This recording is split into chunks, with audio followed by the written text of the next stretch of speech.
Boa noite a todos. Então a gente começa agora a nossa quinta webconferência. Na verdade, essa conferência ela tem como objetivo apresentar a aplicação de elementos finitos para análise de pórticos planos.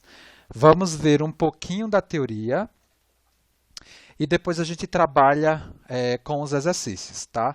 Vocês vão notar que a teoria de elementos finitos para pórtico plano, ela é bem, vamos dizer assim, aderente, bem similar com a teoria que a gente viu para treliça, aplicação de elementos finitos para análise de treliça. É uma sequência muito parecida, a menos dos graus de liberdade que vão aparecer no elemento finito de pórtico, que difere do elemento de treliça, né?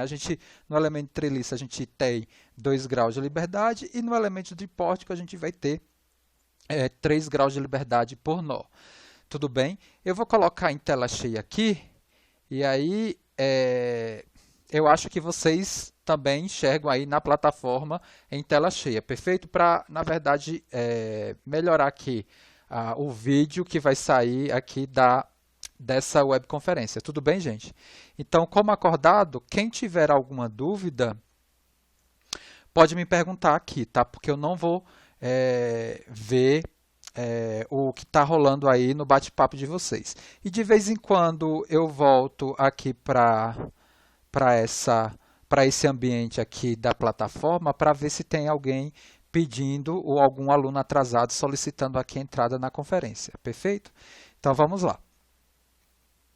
Deixa eu passar aqui o primeiro slide. Então a questão é justamente a aplicação de elementos finitos para análise de pórticos planos. O que a gente vai considerar agora, dentro de uma similaridade com o que foi desenvolvido de treliça, é justamente a barra de treliça, a barra sobre força normal em coordenada local, somada com a barra de viga em coordenada local. Ou seja, eu vou ter inicialmente 2 barras, uma de treliça e outra de viga, uma com 2 graus de liberdade e outra com 4 graus de liberdade. Eu vou somar as duas, caracterizando assim a barra de pórtico, que passa a ter 3 graus de liberdade por nó. Que é isso que a gente tem aqui nessa transparência. Então, no sentido de caracterizar a matriz e rigidez de um elemento de pórtico, a gente vai ter, né, uma ordem de 6 por 6. Por quê? Porque a gente tem 6 graus de liberdade no elemento finito.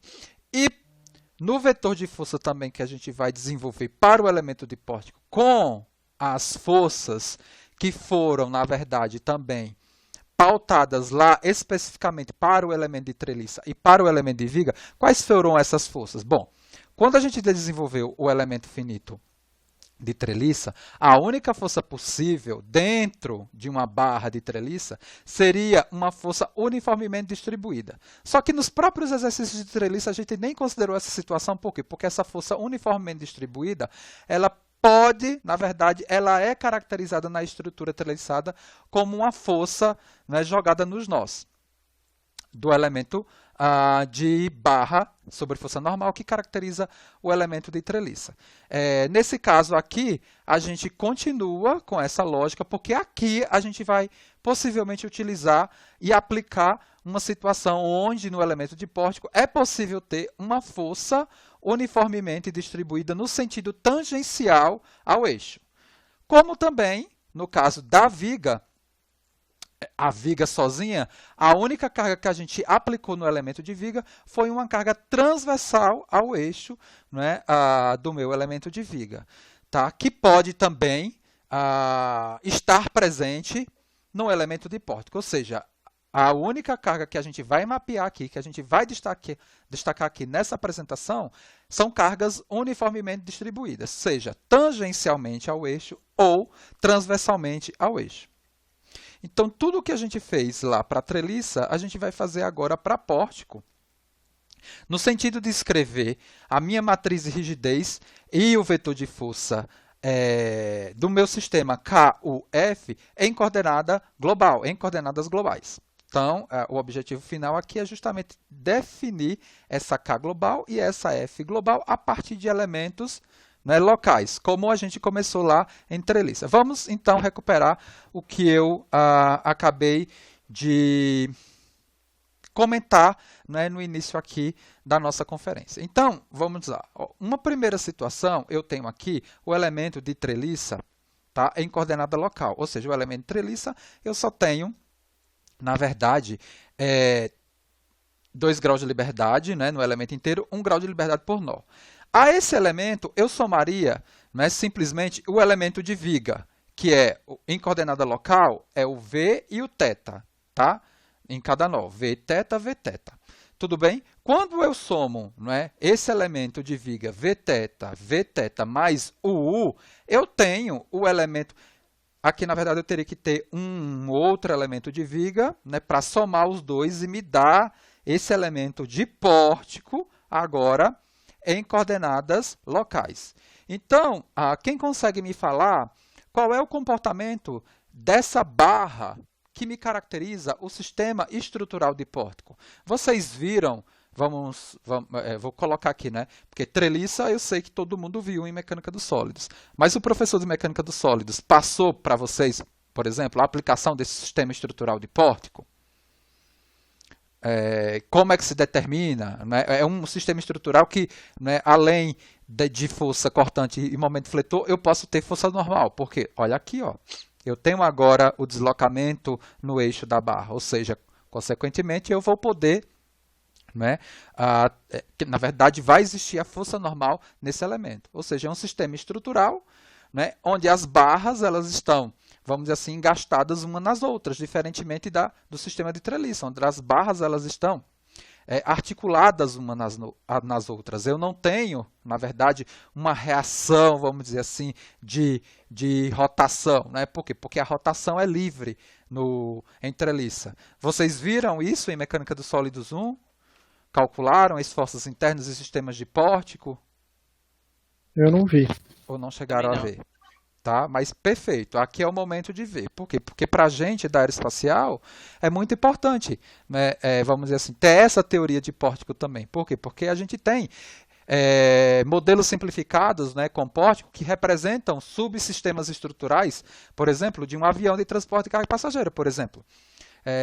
Sei lá, uma fuselagem, né, classicamente representada por um anel fechado, né, a gente pode simplificar, né, por um anel, né, na verdade, por um quadrado, né, ou por um retângulo, né, fechado. E isso é submetido a uma carga de pressurização. Né? E esses elementos, né, 4 barras unidas, né, isso daí me caracteriza um pórtico fechado. Tá? As barras elas podem fletir, cortar e alongar, né, e encurtar no seu próprio eixo, diferentemente das estruturas treliçadas, onde as barras elas só podem alongar ou encurtar. No caso da viga, né, a viga ela tem o quê? A possibilidade somente, né, de fletir e cortar. Né? A estrutura de viga, como a gente apresentou nas outras conferências e antes desse momento aqui, né, da suspensão das aulas, a gente mostrou lá uma situação de viga, por exemplo, eu não sei, simplesmente apoiada, de eixo reto, né, com carga simplesmente transversal ao eixo, sem ter carga tangencial ou normal à seção transversal. Essa viga, não é, com essa consideração de carga transversal ao eixo, ela só tem 2 graus de liberdade, não é? Vamos dizer assim, que é a rotação e o deslocamento na vertical do eixo. Quando eu tenho força normal, eu não posso resolver aquela viga por elementos finitos, não é, com a matriz de rigidez de viga. Eu vou deixar isso bem claro na webconferência de hoje.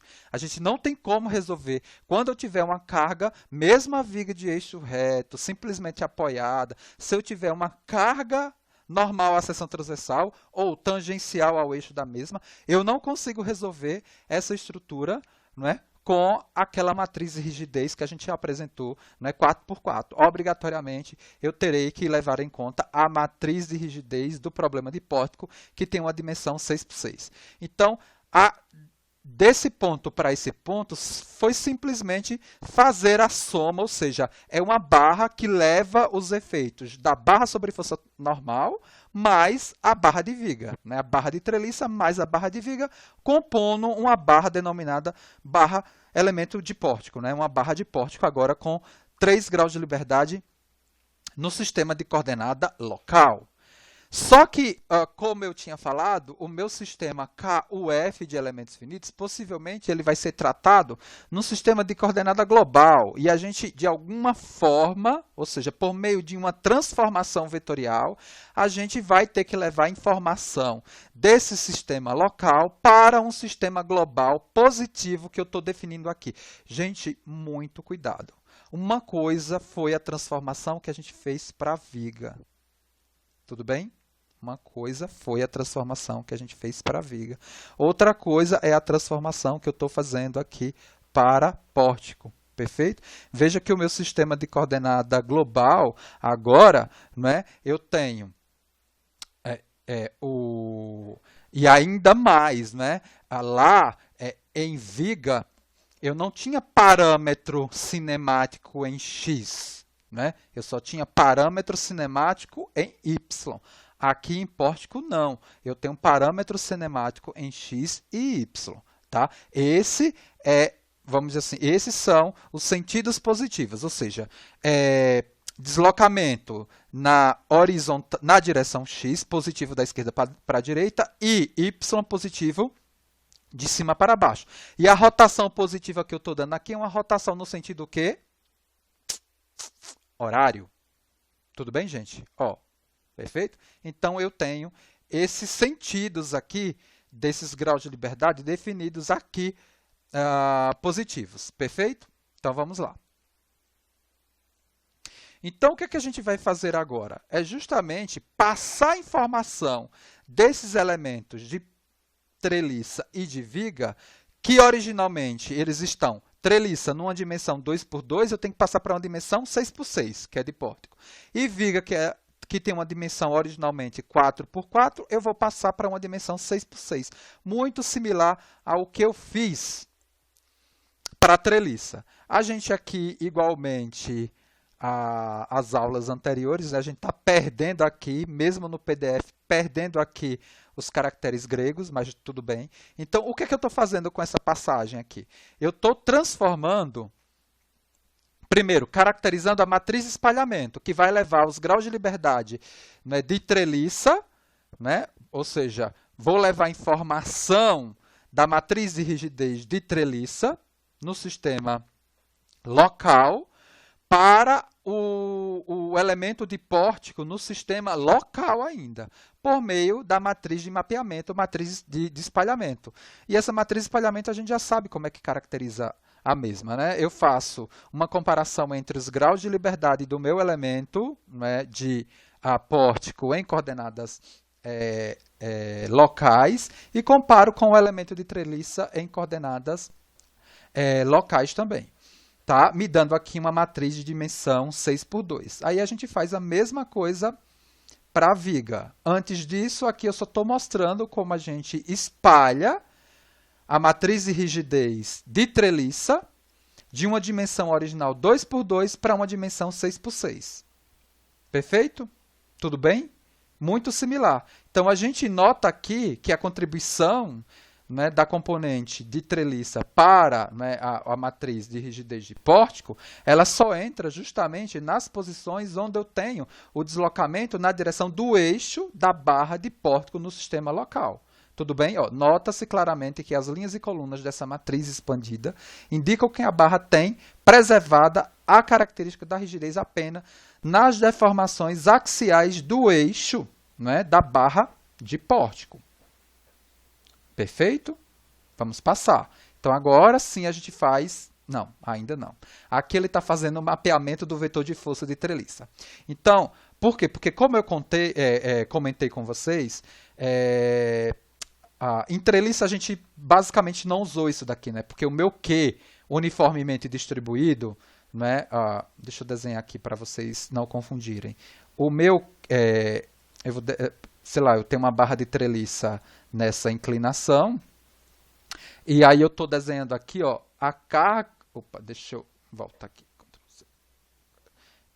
Deixa eu pegar um lápis aqui. a minha carga que eu estou desenhando aqui, essa Q barra, é uma carga assim, ó, gente, ó, uniformemente, né, distribuída, mas tangencial ao eixo. Normal à seção transversal. Tudo bem? Então, esse é o meu Q barra aqui que eu estou descrevendo nessa apresentação. Na barra de treliça, né, a gente apresentou, né, essa possibilidade, porque a barra de treliça ela vem do modelo de barra sobre força normal, que pode ter esse tipo de força, que na verdade modela o peso próprio da minha barra, a gente até já discutiu isso, mas lá em treliça a gente nem aplicou isso. Por quê? Porque na verdade as forças eram todas aplicadas nos nós. Mas aqui, nos elementos de pórtico, eu posso ter essa caracterização sim. Então aqui eu estou recuperando. Deixa eu ver se tem alguém lá pedindo solicitação. Eu não falei que tinha, ó. Tá, vou voltar. Me empolguei aqui, mas tudo bem. A pessoa já entrou. E aí, o que é que eu vou fazer agora é simplesmente levar esse vetor de força 2 para 1 para uma dimensão 6 por 1, fazendo a pré-multiplicação desse vetor aqui, não é, F, pela matriz de espalhamento que a gente já tinha determinado no slide anterior. Agora sim, finalmente a gente vai definir a matriz de espalhamento para o elemento de viga em coordenadas locais e mapeá-lo para o elemento de pórtico em coordenadas locais a partir da matriz de mapeamento. Tá? Isso daqui também muito fácil de se caracterizar, a gente já fez isso milhares de vezes, eu acho que não tem dúvida. Aqui a gente tem a nossa matriz de rigidez de viga e o que eu estou fazendo é pré-multiplicando e pós-multiplicando essa matriz, né, de rigidez de viga pela matriz de espalhamento que eu calculei, tá, no slide anterior, para levar, não é, o efeito de viga para a matriz de rigidez de pórtico, local de viga, o LV aqui, que a referência é essa. Então, eu tenho aqui, não é, a contribuição do elemento de viga no sistema de coordenada local para a matriz de rigidez de pórtico. E o que eu vou fazer agora é somar as duas. Antes de somar, eu tenho que apresentar aqui o vetor de força, para uma carga uniformemente distribuída, né? Ó, eu tenho aqui, eu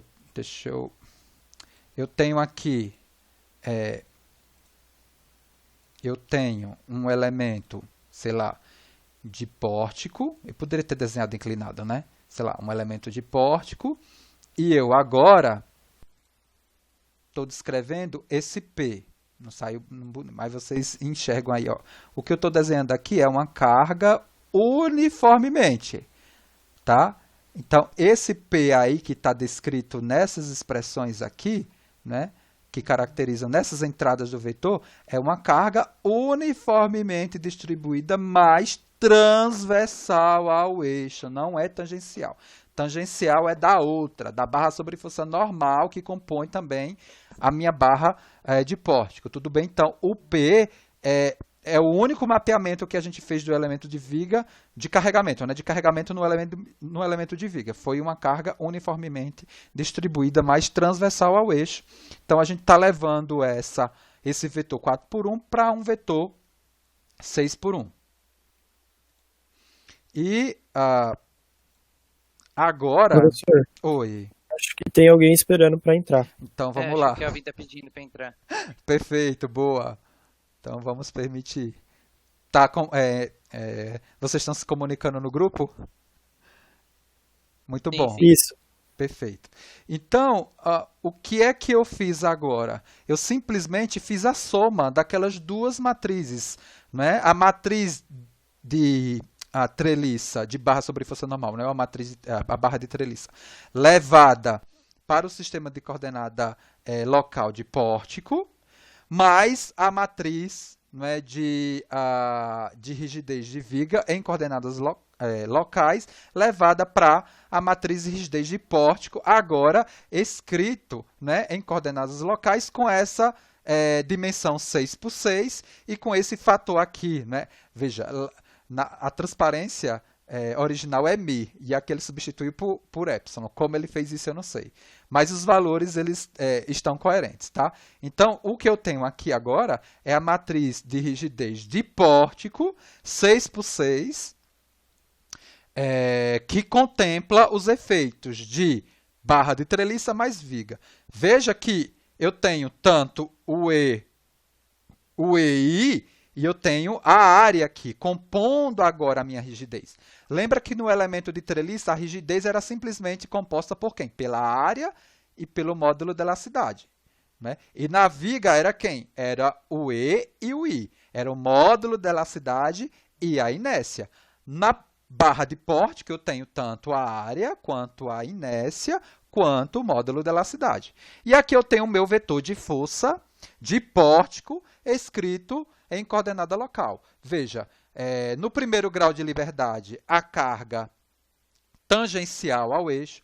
No segundo grau, na segunda entrada, a carga normal ao eixo. Na terceira, carga normal ao eixo, aqui, né, deslocamento, rotação. Depois, deslocamento, né, força vinda da barra sobre força normal, né, ou seja, associada ao deslocamento no eixo da barra, não é?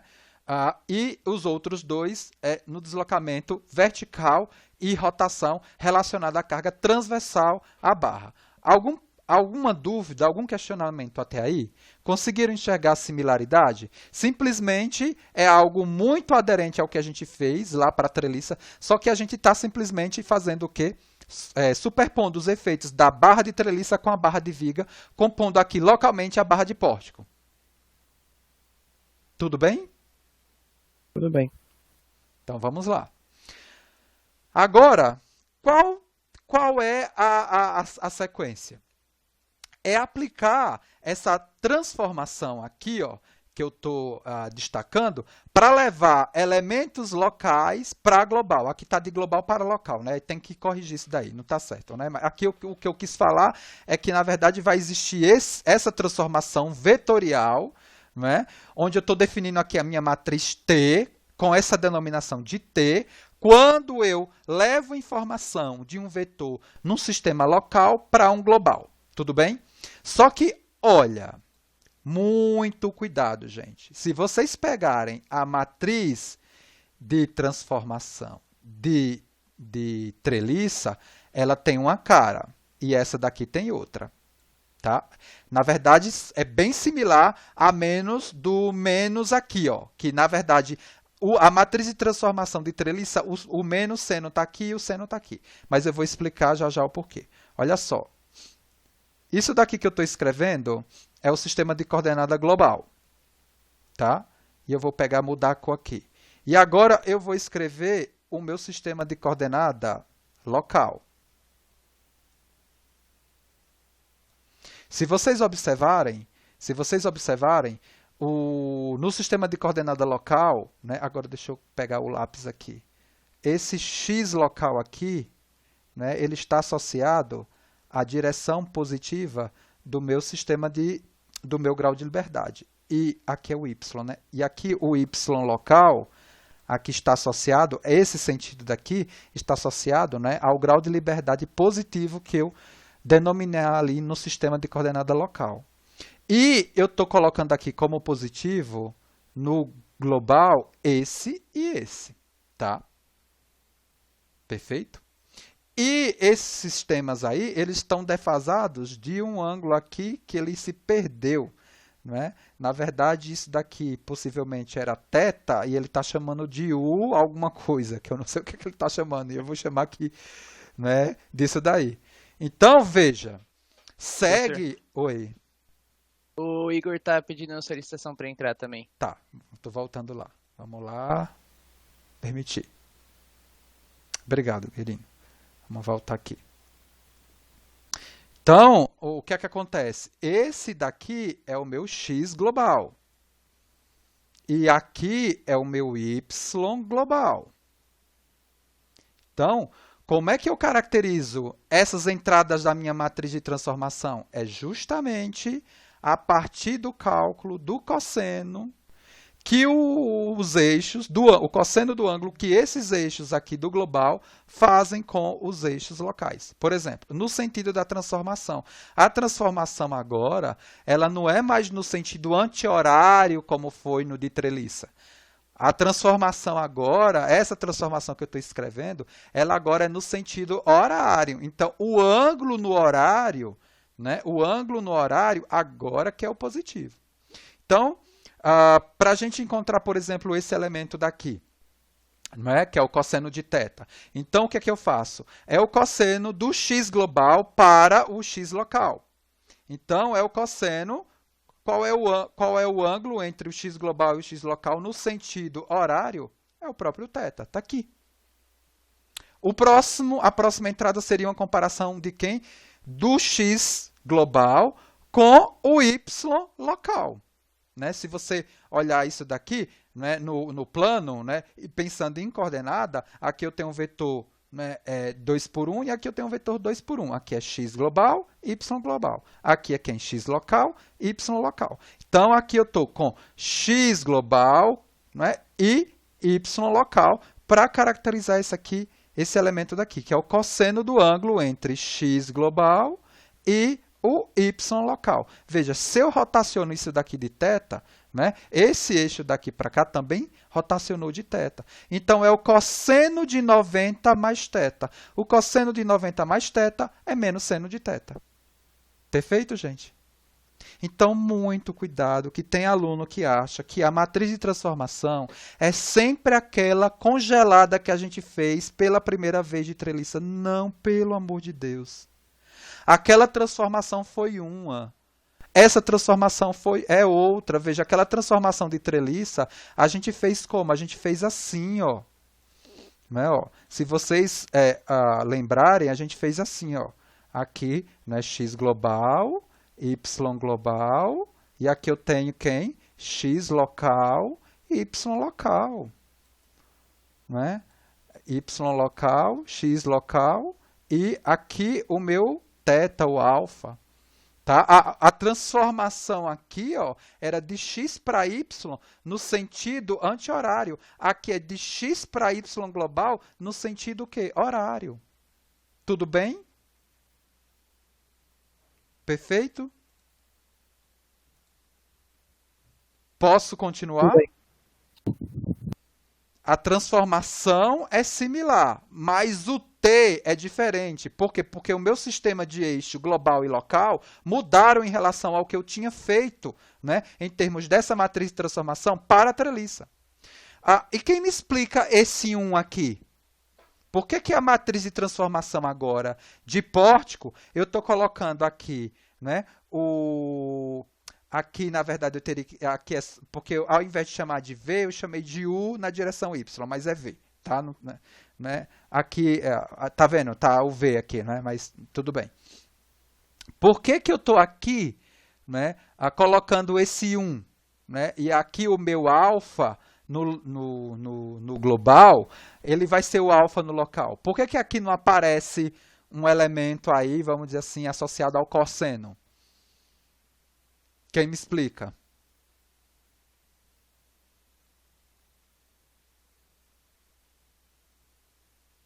Qual é o cosseno? Né? Porque o que acontece? A rotação está acontecendo em torno de que eixo? No eixo perpendicular ao plano XY. Que é em torno do eixo o quê?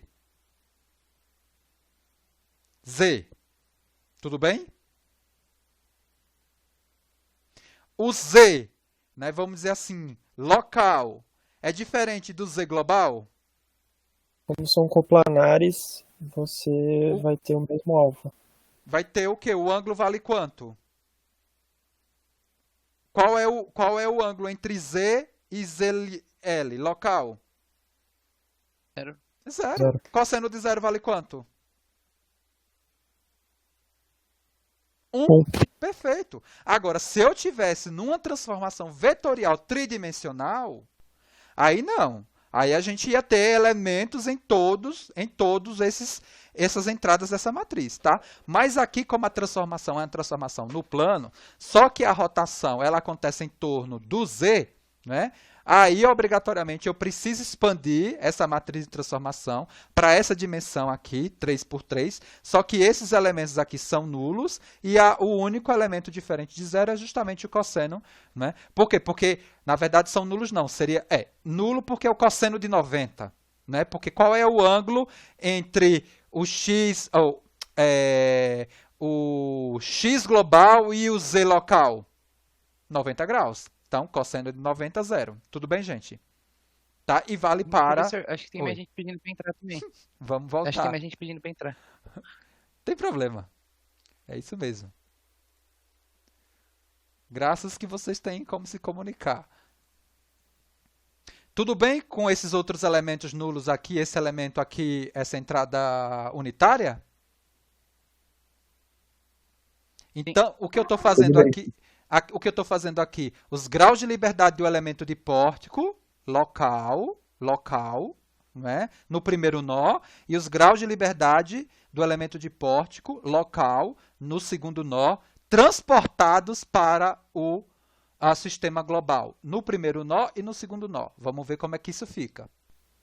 Tá? Numa matriz agora, ou num vetor que reúne todos os graus de liberdade do elemento de pórtico, agora eu tenho essa matriz T, né, agora, né, definida como matriz de transformação para fazer sentido com essa notação aqui. Então, eu tenho os graus de liberdade em coordenada local, né, que podem ser passados para a coordenada global, multiplicando, né, o vetor de coordenada local, pré-multiplicando, né, o vetor de coordenada local por essa matriz de transformação que tem uma dimensão 6 por 6.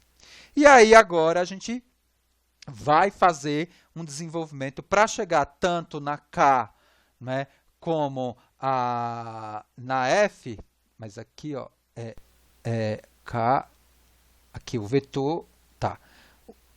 Perfeito. O vetor, a gente vai fazer agora a passagem para, né, tanto a K como a F, né, serem escritas em coordenada global. Primeiro a F. Como é que eu estou fazendo a F? Pegando o meu vetor de força em coordenada local e pré-multiplicando pela matriz de transformação, levando agora esse vetor local para, né, o sistema global. E aqui, agora a gente faz justamente a apresentação do sistema KUF, originalmente em coordenada local, na sua forma final em coordenada global, para que a gente enxergue, né, na verdade, a matriz de rigidez em coordenada local, ela é escrita em coordenada global, caracterizando assim a matriz de rigidez em coordenada global. É algo muito similar ao que a gente fez lá para a treliça. Então, eu começo com o meu sistema KUF escrito, né, em coordenada local. Né, o K de pórtico e o vetor de força de pórtico escrito em coordenada local. Bom, mas a intenção aqui é escrever tudo na coordenada global. Como é que eu faço isso? Eu pego agora o meu vetor de deslocamento em coordenada local e escrevo, tá, ele em função do vetor em coordenada global. Como? A partir da matriz de transformação transposta, né? Por quê? Porque originalmente o que a gente fez, o que a gente fez aqui de transformação foi do local para global. E o que a gente quer agora é escrever algo do global para local. O que é que eu preciso fazer? Pré-multiplicar essa matriz aqui pela transposta e pré-multiplicar, né, esses elementos aqui depois da igualdade pela matriz transposta. Por quê? Porque eu sei que a matriz transposta ela é a inversa. Então, aí a inversa vezes ela mesma me dá identidade. Aí eu consigo isolar. Tá? Foi nesse sentido, tá, que eu coloquei esse elemento aqui.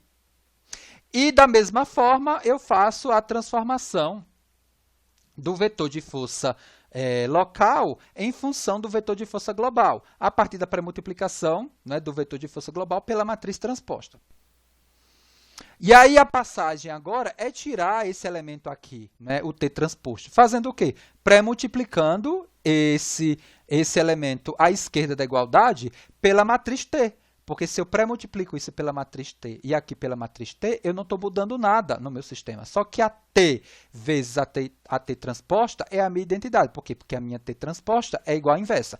E aí eu chego na matriz de rigidez agora, escrita em coordenada global. A partir do quê? Bom, como é que eu faço? Como é que eu consigo isso?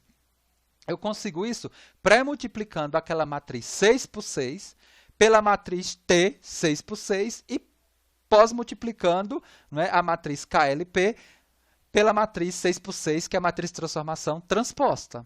Tá? E aí agora, deixa eu ver aqui como é que está a bateria. Está fraca, deixa eu alimentar para a gente não perder o trabalho todo que a gente... Né? Recebi aqui uma indicação de... Tá, vamos voltar agora.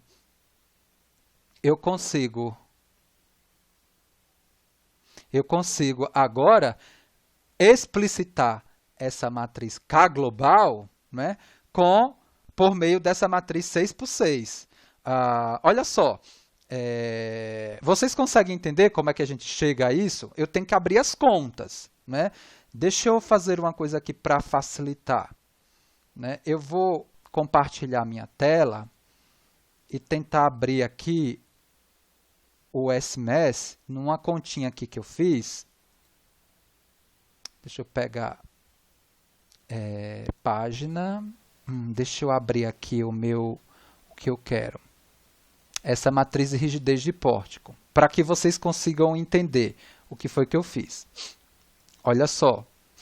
Tá todo mundo enxergando? Expandido a minha tela? Sim. Então, ó, aqui eu tenho mais ou menos a representação da minha matriz de rigidez de pórtico local. Aqui eu falto associar esse parâmetro, a matriz de rigidez de pórtico. Eu tenho que colocar aqui para não ficar muito poluído o desenvolvimento aqui com o SMS. O que é que eu fiz aqui? Simplesmente pré-multipliquei pela matriz de transformação e pós-multipliquei pela matriz de transformação. Conseguindo assim, ó, a matriz que eu acabei de apresentar para vocês lá na transparência. Foi isso que foi feito, né? Porque lá eu só tinha mostrado, né, que era o T, né, vezes a K local de pórtico e vezes a T transposta, que é a matriz de transformação. Foi essa conta que eu fiz aqui, expandindo me dá essa matriz de rigidez de pórtico.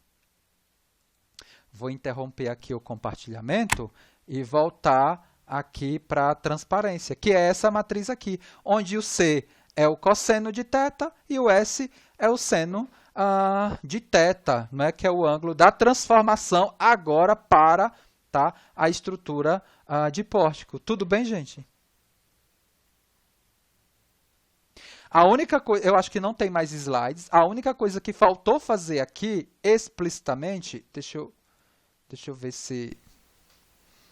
Foi, na verdade, apresentar... Não tem mais slides, né? Tem? Acho que não tem.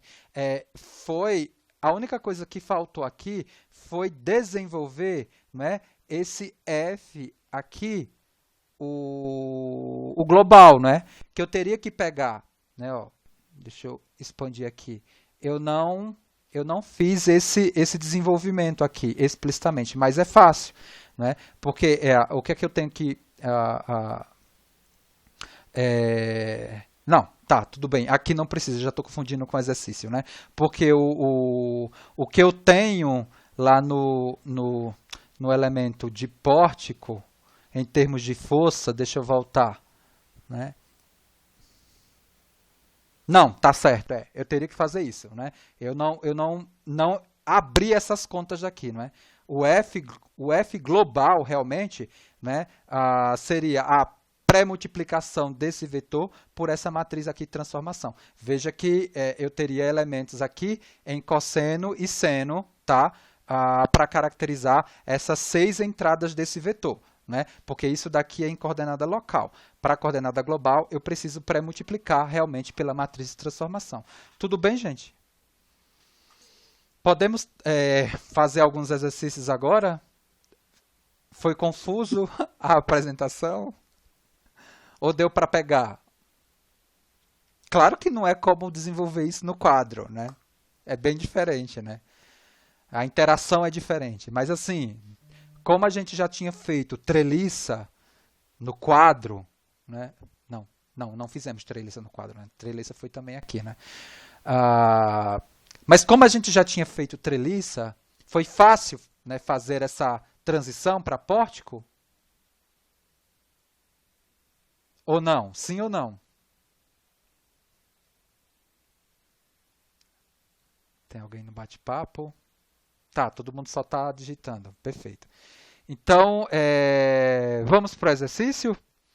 Então, quem não baixou ainda, pode pegar 3 exercícios que eu já coloquei lá no site da disciplina, que a gente vai tentar agora trabalhar nessa, né, a segunda parte da conferência. Tudo bem? O que a gente pode tentar fazer primeiro, eu denominei aqui os exercícios de A, B e C, mas eu acho que eu poderia começar o exercício, né, de pórtico com um exercício que a gente já tinha feito para a viga.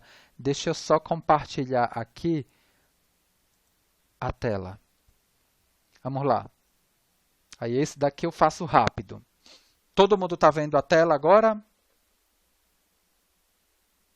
Perfeito? Alguém pode me retornar no áudio? Tá dando para ver. Perfeito. Ok. Então, vocês lembram desse exercício aqui que eu fiz de viga com vocês? A única diferença do exercício anterior, que era muito parecido com esse, é a presença dessa carga aqui, ó. Dessa carga aqui de 6 kN, de 6 kN aqui no nó 3, tangencial ao eixo da barra, concentrada.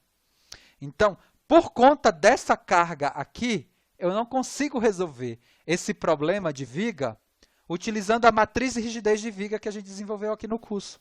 Eu obrigatoriamente preciso trabalhar esse exercício como um exercício de pórtico, como uma barra de elemento finito de pórtico. É a mesma coisa do exercício anterior, são as mesmas propriedades, as mesmas dimensões, e a única coisa diferente é o carregamento, né, aqui que tem a mais uma carga concentrada no nó 3. Mas eu adotei a mesma incidência nodal, o mesmo conjunto de elementos finitos mínimo para discretizar esse problema, é a mesma coisa. Tá? A única diferença aqui é o seno e o cosseno que eu estou entrando por conta da descrição que eu fiz do meu problema. Lembra lá no elemento de treliça? Ah, não, aqui também, né? Eu calculava o ângulo e com o ângulo definido eu calculo o seno e o cosseno. Só que aqui, né, o ângulo entre, vamos dizer assim, os elementos locais e os elementos globais, né, o eixo local e o eixo global, né, é zero, né? O ângulo é zero, né? Porque o eixo, né, aqui global, ele vai coincidir com todos os eixos locais do meu elemento finito de pórtico. Tudo bem? Ok, gente? Ah, e uma outra coisa interessante, tá? Que aqui também vale. Obrigatoriamente, quando eu for pensar em calcular esforços nos elementos, eu obrigatoriamente tenho que pensar num sistema de coordenada local no elemento finito que eu estou estudando, que não tem nada a ver com o sistema de coordenada aqui, para caracterizar lá, por exemplo, deslocamento e esforços. A gente até vai ver, eu acho que eu faço isso daqui, né? Elemental, né? Por quê? Porque se você lembrar lá do elemento de viga, as funções de aproximação que me caracterizaram as entradas da matriz de rigidez de viga e, por tabela, a de pórtico, elas foram escritas para um elemento de viga mestre com um sistema de coordenadas sempre associado ao primeiro nó do elemento. Tudo bem? Então, a única diferença desse exercício para o anterior que a gente fez é a mudança da matriz de rigidez, porque essa matriz de rigidez ela não pode ser aquela de viga. Por quê? Quem me responde? Estou circulando aqui, ó. Porque nesse problema eu tenho o quê?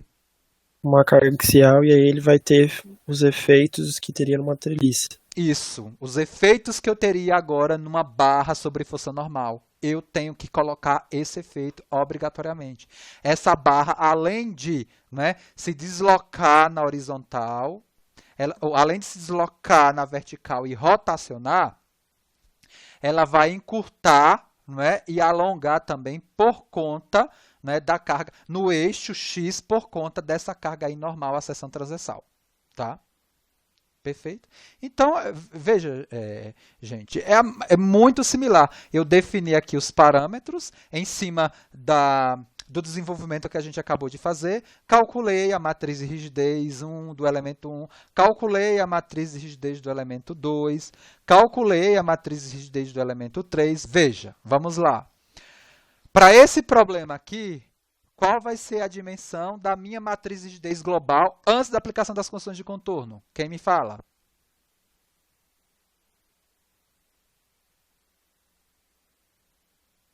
Quantos nós eu tenho aqui na minha discretização mínima para tratar esse problema? 4. E quantos graus de liberdade antes da aplicação das condições de contorno? 3. Quantos? 3. Não, a dimensão da matriz de rigidez Ah, global. Seria 12 por 12? 12 por global. 12, perfeito. Porque agora, para esse problema, por conta da carga concentrada, eu só posso analisá-lo com a matriz de Pórtico. E a matriz de Pórtico, obrigatoriamente, ela foi confeccionada para um elemento mestre, onde em cada nó eu tenho 3 graus. Isso mesmo, 3 vezes 4, 12. E quando eu aplicar as condições de contorno, essa 12 por 12 vai para que dimensão? 9. Perfeito. 9. Isso, porque eu vou tirar os 3 graus prescritos, que são 2 de deslocamento aqui, né, horizontal e vertical, e 1 de deslocamento na vertical aqui no nó 4. E eu vou fazer uma numeração muito similar ao que a gente trabalhou na aula passada. Grau de liberdade 1, 2, 3, 4, 5, 6, 7, 8, 9, 10, 11, 12. Ou o 1 V1 θ 1, o 2 V2 θ 2, o 3 V3 θ 3, o 4 V4 θ 4. Do jeito que você quiser. Então, eu calculei a matriz de rigidez, 6 por 6, né? Calculei o vetor de força aqui. Por que esses vetores de força aqui, em cada elemento, para esse problema, todos eles são nulos?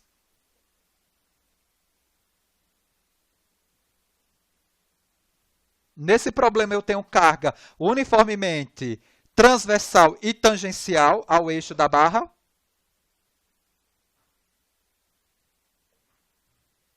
Uniformemente não. E tangencialmente? Uniformemente tangencial e uniformemente transversal? Não, nenhuma das duas. Por isso que é 0. Tanto que, quanto o P, que a gente definiu na primeira parte da webconferência, vale quanto para esse problema? Eles valem 0. Eu não tenho carga uniformemente distribuída, seja tangencial, seja transversal ao eixo da barra. Por isso que eu tenho aí 3 vetores com 6 posições nula. Mas eu estou colocando isso daí para a gente fazer a composição como a gente vem desenvolvendo os exercícios. Então, eu calculei agora também a matriz de espalhamento, né, de cada um desses elementos. Estou fazendo a composição do vetor global a partir do espalhamento, e agora eu tenho que acrescentar as cargas concentradas ao vetor de força. E eu destaco aqui, olha, gente, observe o sinal das cargas concentradas, estão relacionadas com os sentidos positivos que eu defini para os eixos e os graus de liberdade. Tá? Então, por conta do sistema de coordenadas XY, né, o YC para baixo e o XC da esquerda para a direita, todas aquelas forças lá em cima, elas entram aqui o quê? Positivas. Tudo bem aí, gente? E elas entram nos pontos correspondentes aos graus de liberdade. Né? Quais são os graus de liberdade? 1, 2, 3, 4, no 5, né? Aí o 6 eu não tenho, vou ter no 7 e no 8. Tá? Então, é 5, 7 e 8. Tá lá. Vamos ver as posições. 5, 7 e 8. 1, 2, 3, 4, 5, 6, 7 e 8. Tá aqui. O próximo passo, definir a matriz de rigidez global. Ela está aqui, né? Gigantesca, né? Ó.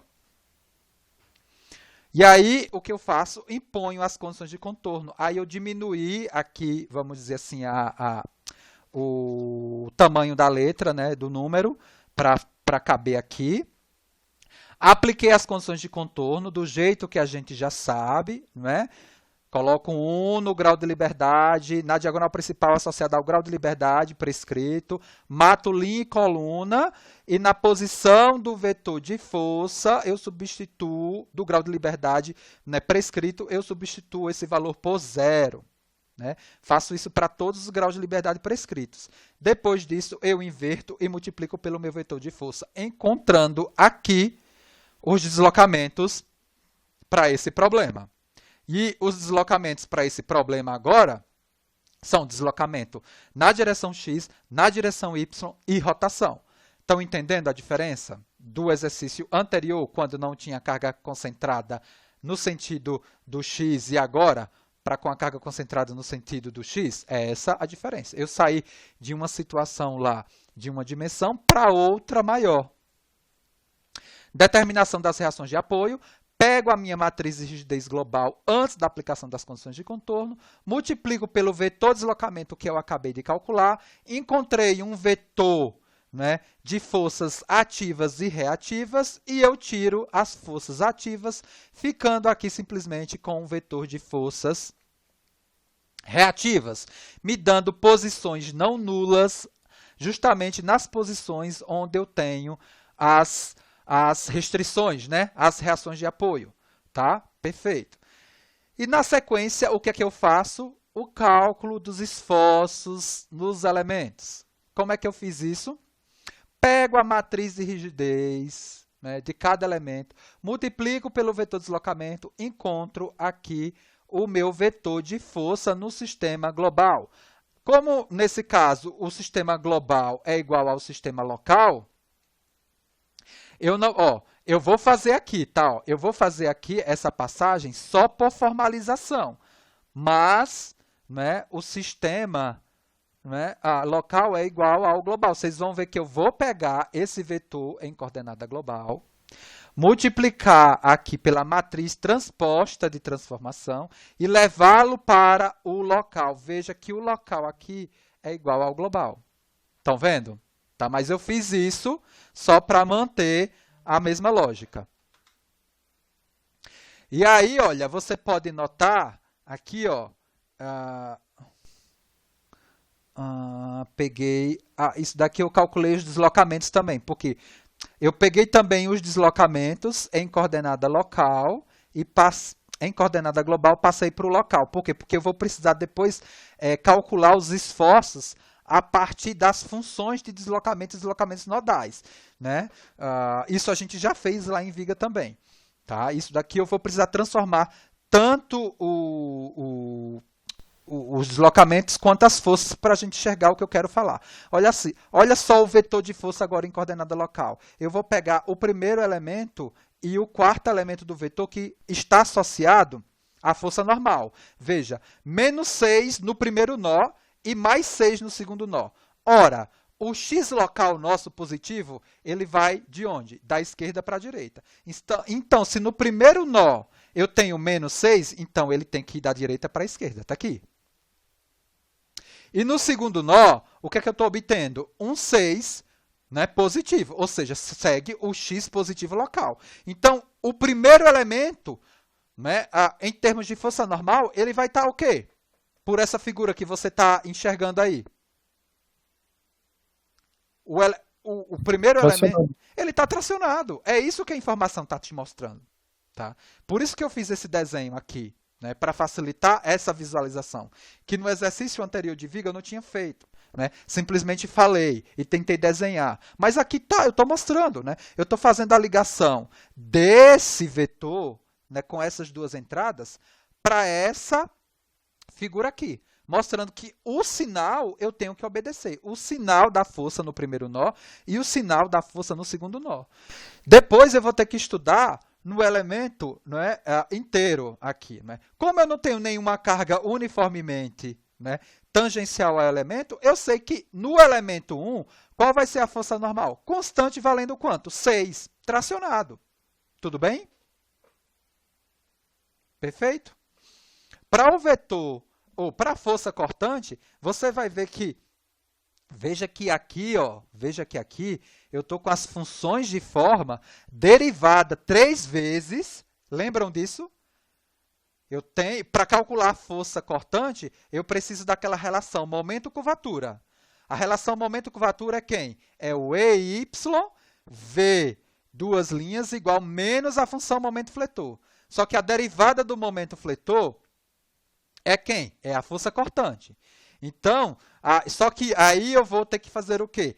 Derivar também tudo. Então, eu tenho V 3 linhas. Então, só que V é dado por quê? Pela aproximação em elementos finitos. Né? No caso, cortante e momento fletor é pego pelo elemento da viga.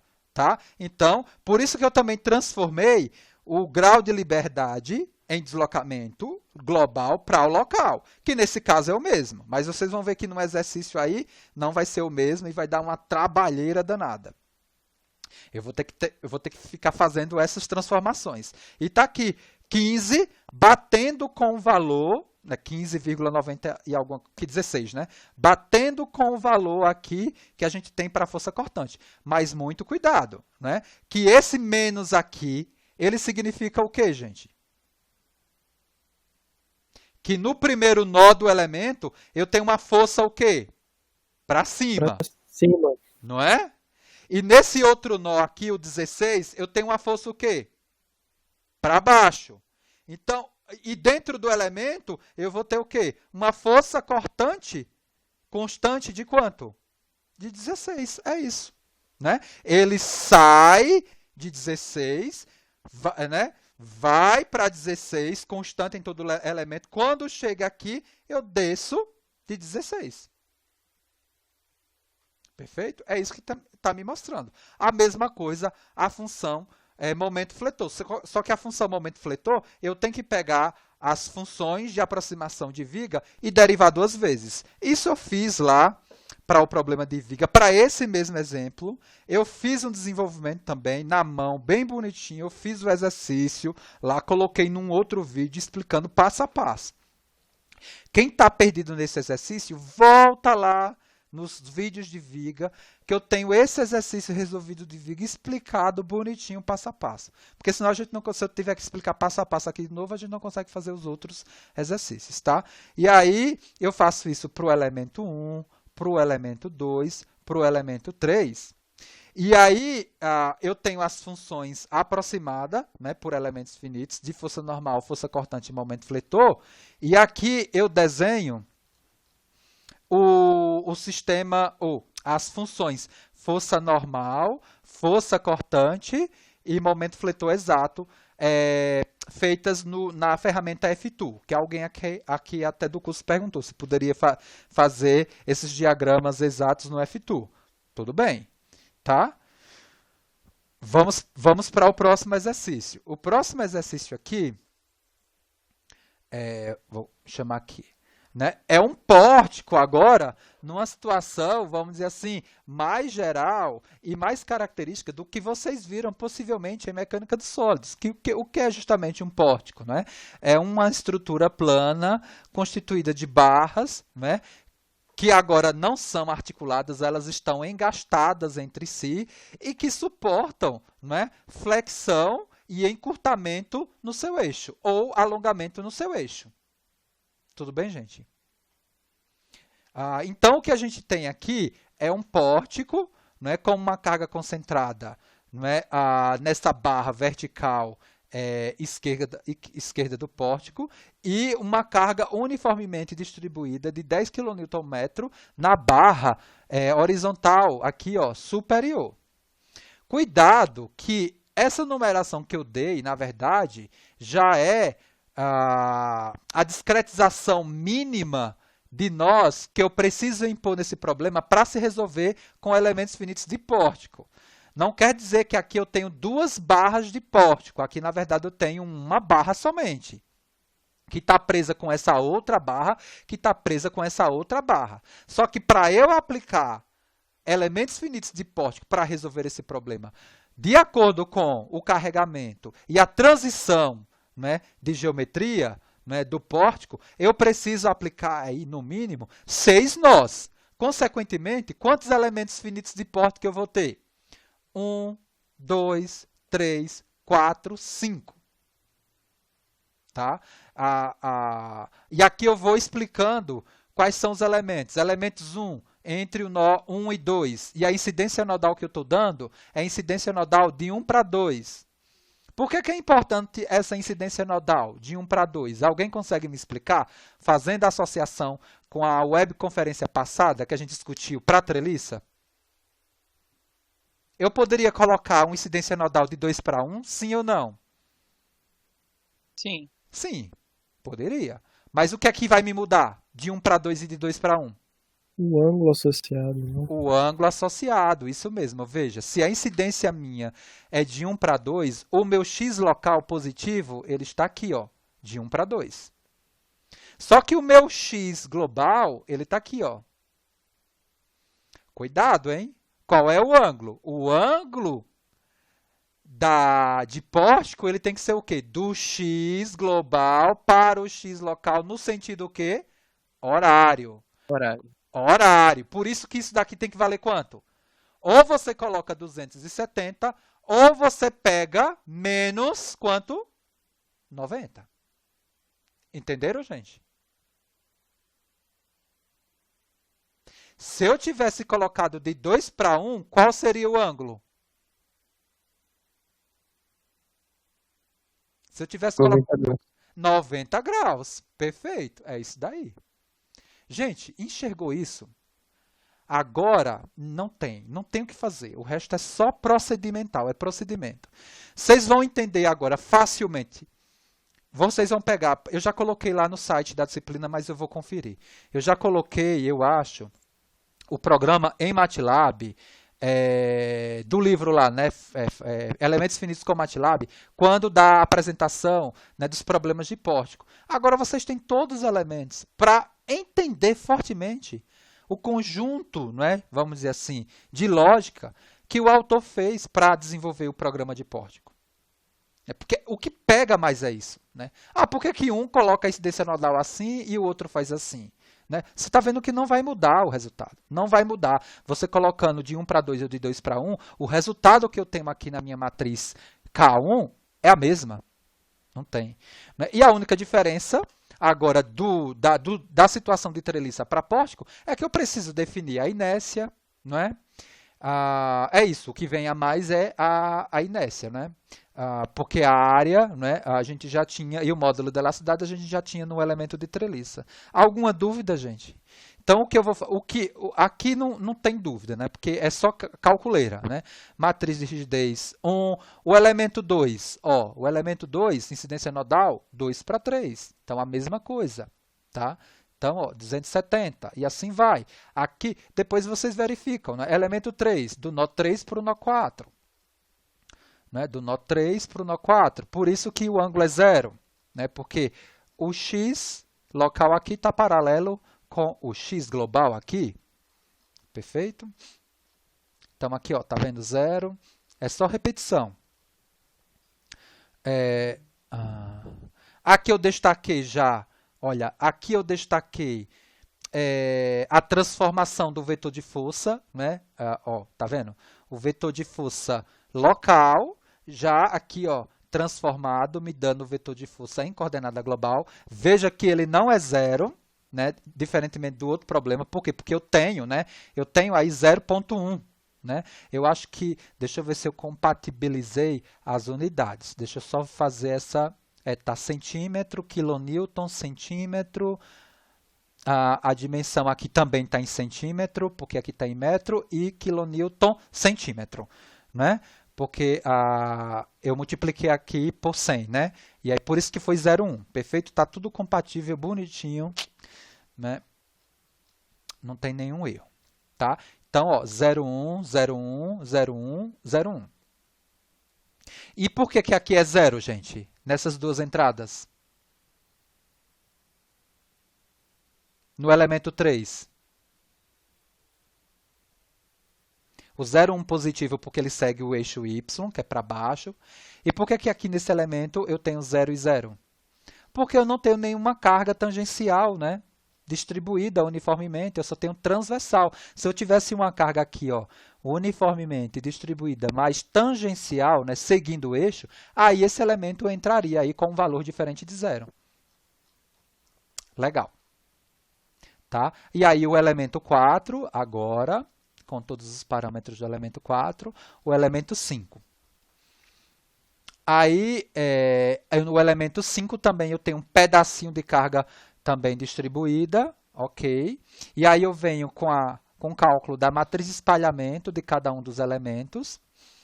Eu tenho o vetor 5 aqui que eu coloquei, e o que eu estou fazendo agora é levando o vetor, né, de coordenada, ou do sistema de coordenada global, agora, o vetor no sistema de coordenada global elemental para o vetor de força global, pela pré-multiplicação da matriz de espalhamento. Agora aqui, ó, veja, nesse vetor não existe ainda a carga concentrada de 10 kN.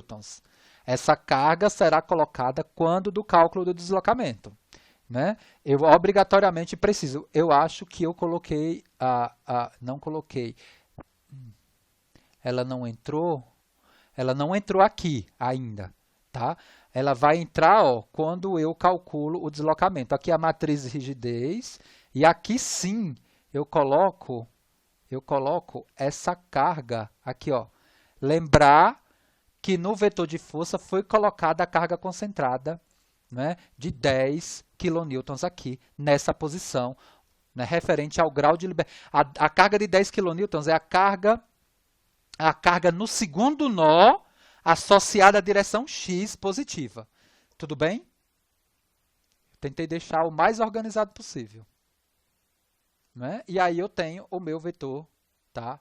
Deslocamento incógnito. Imagina a gente fazer isso na mão, hein? Não dá para fazer, não é? Impossível fazer esse exercício. Né?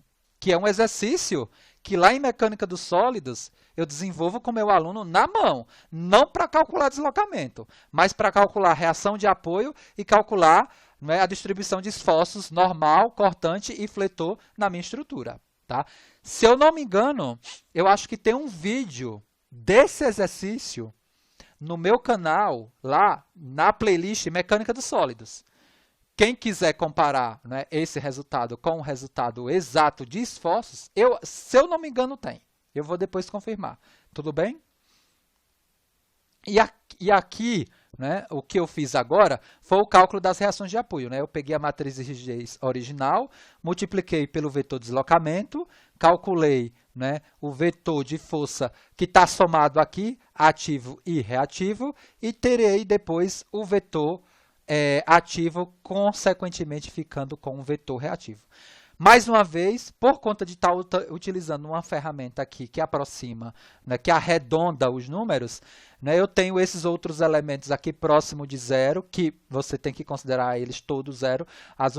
Né, os únicos elementos não nulos que eu tenho que levar em consideração é esse 10, esse 20 e esse 60 aqui, correspondendo aqui à reação horizontal, a reação vertical no primeiro apoio e depois a reação vertical no outro apoio.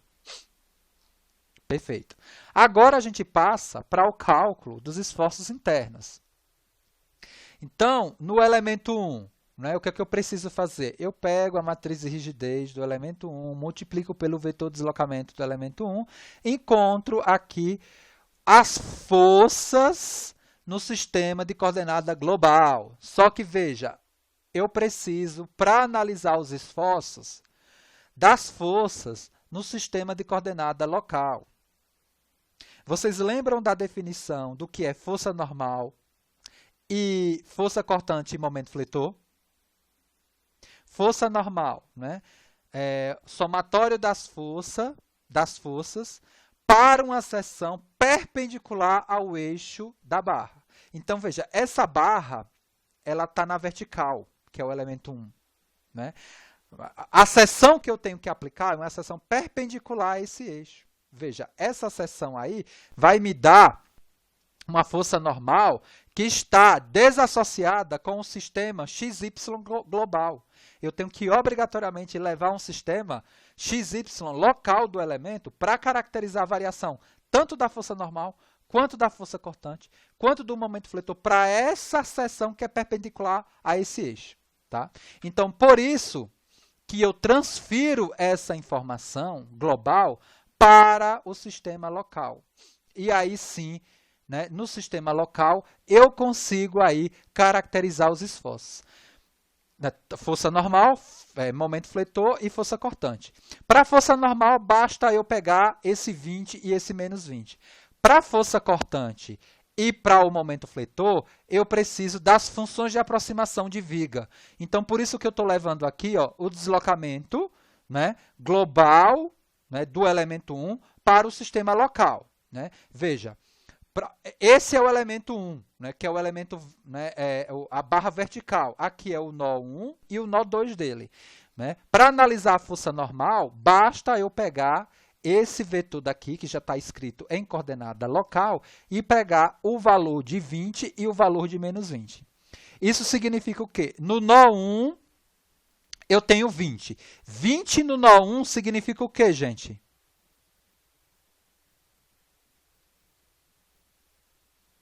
Compressão. Oi. 20 no nó 1 significa... mas aqui ele está errado, né? Porque aqui, deixa eu analisar aqui. Aqui está errado o desenho, né? Ele tá, porque aqui está me dando 20 e menos 20. Nó 1, eu chamei o nó 1, foi do 1 para o 2, não foi? Ó. Foi. Se 20 deu positivo, é porque... Ah, não, calma aí, estou confundindo. Calma. Porque aqui é no sistema de coordenada local. Perfeito. O sistema de coordenada local, o x está onde? Positivo. Da esquerda para... Cuidado, que não é o sistema global. Estão entendendo? Agora, essa informação que eu estou aqui, 20 e menos 20, ela está associada no sistema o quê? Local. E no sistema local, o meu x é esse daqui, ó. Né, ó, o meu x local é da esquerda para a direita. Tudo bem? E o meu y vai ser aqui, ó, para baixo, né? Nesse sentido. Tudo bem, gente? Sim. Sim? Ok? Então, agora faz sentido. Por quê? Porque o 20 é no primeiro nó. Se é positivo, opa, ele segue o x local positivo. E no outro nó eu tenho quem? Menos 20, que vale quanto? No sentido, né, contrário do eixo local. Então, ok, o que eu enxergo é que esse elemento 1 ele está comprimido. Para eu calcular a força cortante, eu obrigatoriamente preciso seguir a lógica das funções de forma de viga, utilizando a expressão momento-curvatura, simplesmente derivando, mais uma vez, essa força, né, essa relação momento-curvatura para eu ter explicitamente o valor da força cortante. Né?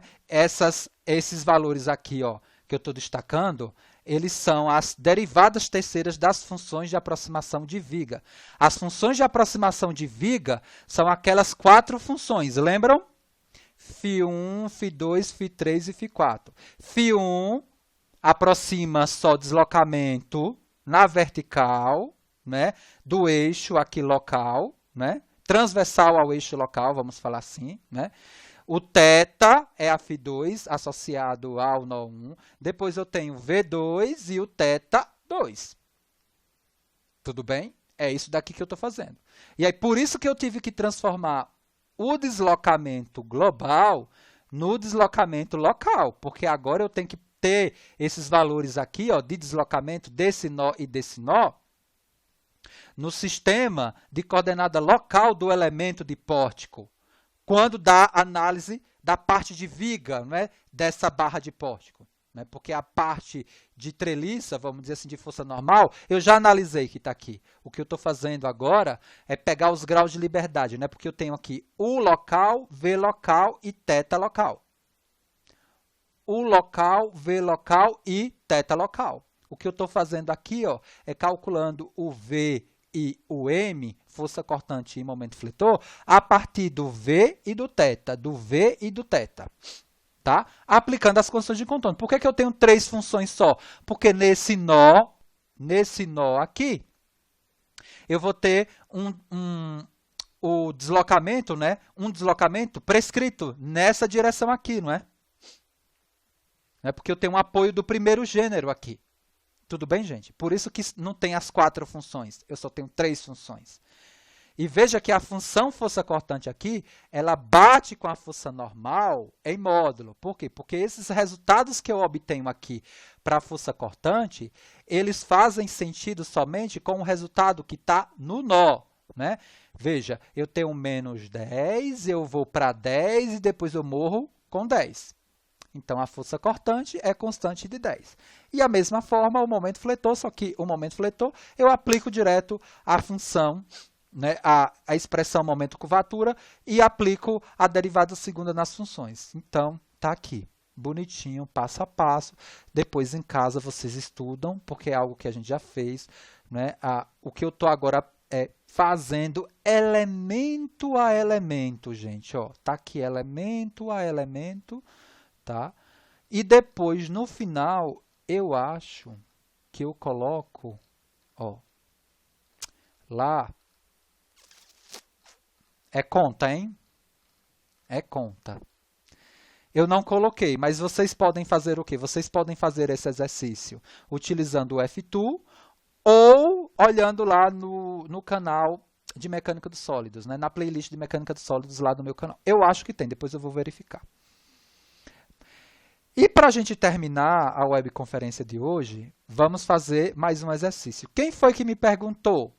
Professor, e se a gente tivesse... Não, acho que não é isso não. E se a gente tivesse uma viga inclinada assim? Lembra?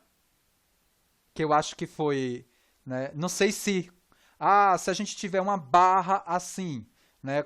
Foi logo quando a gente começou a discutir, né, a teoria de treliça. Aí eu falei, bom, para uma barra assim, com uma carga, né, qualquer, que não seja concentrada nos nós, a gente vai estudar essa estrutura como uma estrutura de pórtico. E aqui para esse exercício, eu não fiz muito a descrição, porque o objetivo aqui desse exercício é que você complete ele, né, que você complete ele, as informações aí, similarmente ao que eu fiz com os outros exercícios bonitinho, mostrando passo a passo. Mas ele tá desenvolvido, não de uma forma explícita e organizada. Vamos lá. Primeira pergunta para esse exercício. Eu poderia resolvê-lo utilizando elemento finito só de viga, esse exercício? Sim, não e por quê?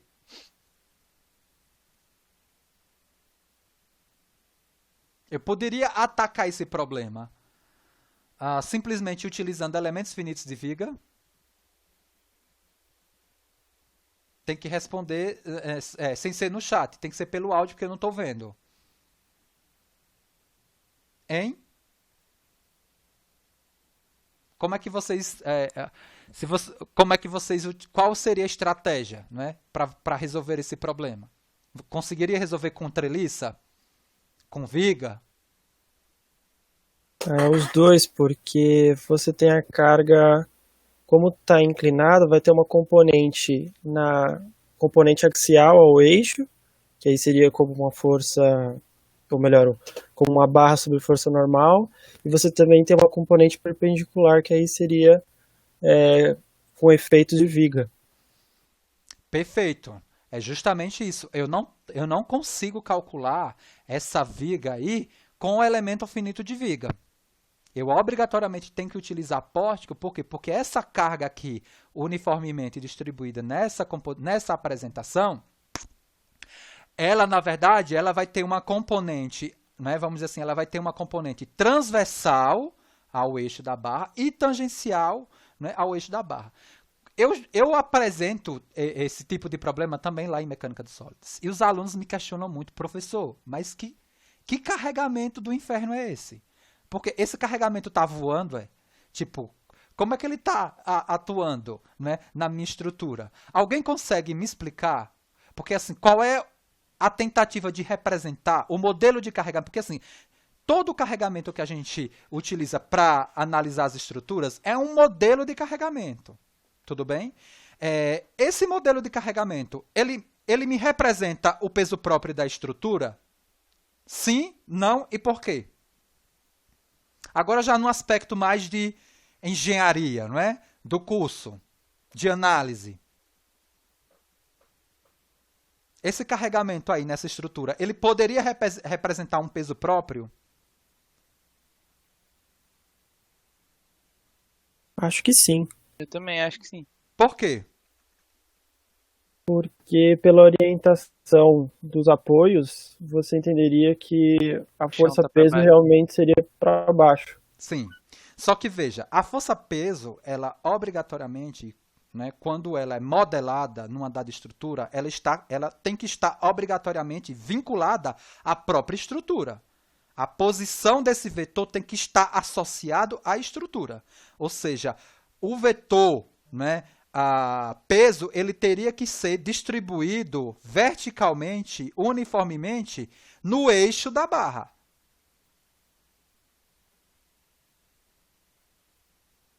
Então, esse vetor aqui, ele não pode representar o peso próprio da barra, porque para eu ter uma representação do peso próprio dessa barra, eu teria que ter um vetor uniformemente distribuído, mas seguindo o eixo da barra. Veja, era como se eu dissesse assim, o peso específico dessa barra vale tanto. E aí, a partir do peso específico, você consegue distribuir esse peso específico no comprimento da barra, né? E conseguir determinar e caracterizar esse vetor aí agora associado ao próprio eixo da barra. E aí, então, o que é que isso me representaria, por exemplo? Uma sobrecarga na estrutura. Uma sobrecarga na estrutura, né, ela é representada comumente, né, com uma sobrecarga que me dá um efeito uniformemente distribuído na mesma. Tá? Ela é representada geralmente por um vetor, né, por uma carga representada com essa posição e com essa apresentação aqui. Conseguiram entender a diferença, né, da representação de um peso próprio para uma carga, vamos dizer assim, que me dá uma sobrecarga? E, por exemplo, se eu quisesse representar, por exemplo, um efeito de rajada de vento, isso poderia ser também uma rajada de vento, né, vamos dizer assim, sei lá, de cima para baixo, sei lá. Uma carga de vento na horizontal, aí eu teria que desenhar isso daqui, por exemplo, na vertical. Conseguiram? Se eu colocasse, né, uma parede aqui e um fluido, aí teria um outro modelo do carregamento do fluido na parede, né, dessa viga e desse outro elemento que me representa esse reservatório. Estão enxergando agora a modelagem do carregamento? Perfeito, gente? Legal? Ok. Conseguiram entender por que esse carregamento aqui ele não pode ser, vamos dizer assim, definido como um peso próprio da estrutura? Isso é muito importante, porque muitas vezes lá em mecânica dos sólidos, os professores vão soltando essas representações de carregamento e muitas vezes não tem, né, vamos dizer assim, o aluno não consegue ligar com uma representação, vamos dizer assim, prática desse carregamento. E muitas vezes não tem significação dessa representação para o aluno. Aqui a gente já começa a dar algum tipo de significação, para você enxergar que aquilo não está sendo representado não é por nada, porque aquilo possivelmente representa um modelo de carga de vento, de sobrecarga, de fluido agindo numa parede, tá? Perfeito. Olha só, segunda pergunta agora, em termos de elementos finitos. Qual é, vamos dizer assim, o menor número de elementos finitos de pórtico que eu posso aplicar aí para resolver esse exercício?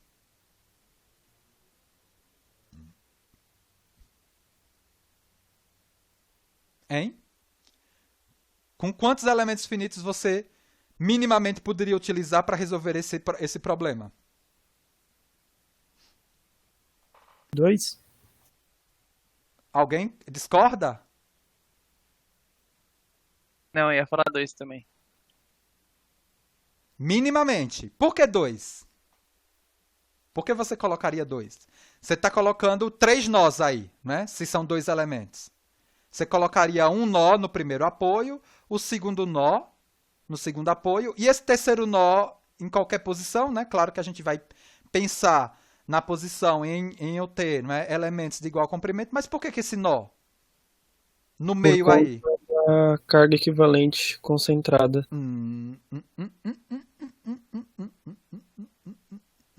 Não tem nada a ver isso, porque essa carga equivalente concentrada que vai surgir aí, não é? Vamos dizer assim, num processo de cálculo manual desse problema, ela é feita simplesmente para definir o equilíbrio da estrutura na mão. É uma equivalência estática. Essa carga concentrada equivalente, efetivamente, ela não existe aí. Ela só é colocada para um cálculo, né? Contando que no equilíbrio, né, para o equilíbrio, existe uma equivalência mecânica, em termos de se obter as mesmas reações de apoio. Mas essa estrutura com uma carga, né, vamos dizer assim, concentrada, equivalente, numa posição que me dá a mesma mecânica que essa estrutura aqui sendo analisada com essa distribuição aqui de carga, né, vai me dar as mesmas reações de apoio, mas em termos de força normal, força cortante e momento fletor, são comportamentos completamente diferentes. Tá? Então, essa carga concentrada equivalente que na cabeça de vocês aparece para calcular o equilíbrio dessa estrutura, porque essa estrutura é isostática, eu consigo calcular o equilíbrio, aqui, né, não se justifica no cálculo de elementos finitos. Então, é a menor discretização possível de ser aplicada aqui para se calcular esse pórtico aqui, essa viga, né, por elementos finitos, é um elemento finito de pórtico. Então, é um nó aqui e o outro nó aqui. O que é que eu vou ter nesse elemento finito? Eu vou ter essa carga daqui. Mas, o mapeamento do elemento finito de pórtico, a gente deu com uma carga nessa forma? Hein, gente? No elemento finito mestre de pórtico, que foi a superposição do elemento de treliça com o elemento de viga, a gente fez a caracterização para uma barra inclinada com um carregamento assim? Não. O que foi que a gente fez? Obrigatoriamente eu tenho que ter uma carga uniformemente distribuída, transversal ao eixo, e uma carga, né, uniformemente distribuída, tangencial ao eixo. Não é? E como é que eu faço isso, gente? É simplesmente pegando essa carga aqui, transformando na equivalente, e depois, né, pegando essa carga concentrada equivalente, colocando ela transversal e tangencial, e depois transformando essa equivalente transversal e tangencial nas respectivas, né, uniforme, transversal e tangencial. Como é que a gente faz isso? 0,1 vezes 200 vai me dar uma carga aqui posicionada na metade desse elemento. Aí eu pego essa carga, projeto ela na direção transversal, projeto ela na direção tangencial e depois pego essa carga e divido por esse comprimento da barra, encontrando uma aqui uniformemente distribuída tangencial e a outra uniformemente distribuída transversal ao eixo. Tá? Vou deixar que vocês enxerguem isso. Isso daqui está feito aqui, né? Porque, na verdade, não, ele já tá contemplando esse cálculo que eu fiz, né? Aqui embaixo. E aí vem a situação, né? Aqui eu dei a área, a inércia e o módulo da elasticidade. O comprimento do elemento finito é muito fácil de se calcular, não é? É a raiz quadrada de 800, né, que é 400 mais 400, 800 raiz. E o ângulo aqui, ele vai valer quanto? Ó, tá vendo que eu não coloquei o ângulo, eu coloquei SC já direto, né? Seno e cosseno desse ângulo. O ângulo aqui, ele vale menos 45, né? Ou esse outro ângulo aqui, né? No sentido horário, né? Que vai ser quanto? 360 menos 45, que é 315, né? Ou o cosseno de 315, ou o cosseno de menos o θ, né? Ou 315, ou menos 45. Consequentemente, o seno de menos 45 é menos 0,70 e o cosseno de menos 45 é o 0,70. E eu fiz a descrição da minha matriz de rigidez não em função, vamos dizer assim, do θ, e sim em função do S e do cosseno já direto. E aí eu tenho a minha matriz de rigidez. Olha só, aqui está o meu vetor de força, né? Já em coordenada global, né? Por quê? Porque esse 5 daqui vezes 10 a menos 2, ele está em coordenada local. Esse 5, 10 a menos 2 e o 5, 10 a menos 2, veja, vamos lá. Alguém faz essa conta aqui. 0,1 vezes 200 vai me dar esse vetor, tá? Concentrado aqui. E aí esse 0,5, ele surgiu, foi justamente da projeção desse vetor aqui na vertical para a direção transversal e tangencial ao eixo. Só que, veja, quando eu coloco na direção tangencial do eixo, esse vetor ele vai seguir a direção contrária, tá? Do eixo aqui local positivo. E, né, o vetor aqui transversal ao eixo, ele vai seguir o sentido positivo do sistema local. Por isso que eu vou ter, numa situação, menos e na outra situação, mais. Né? O mais 0,5 e o menos 0,5. Né? 0,5 não, 5 vezes 10 a menos 2, que é 0,05. Perfeito? E aí eu encontro o meu vetor em coordenada global. Depois, o cálculo do deslocamento é eu pegar a matriz de rigidez e aplicar as condições de contorno para esse problema. Vou encontrar aqui os deslocamentos em coordenada global.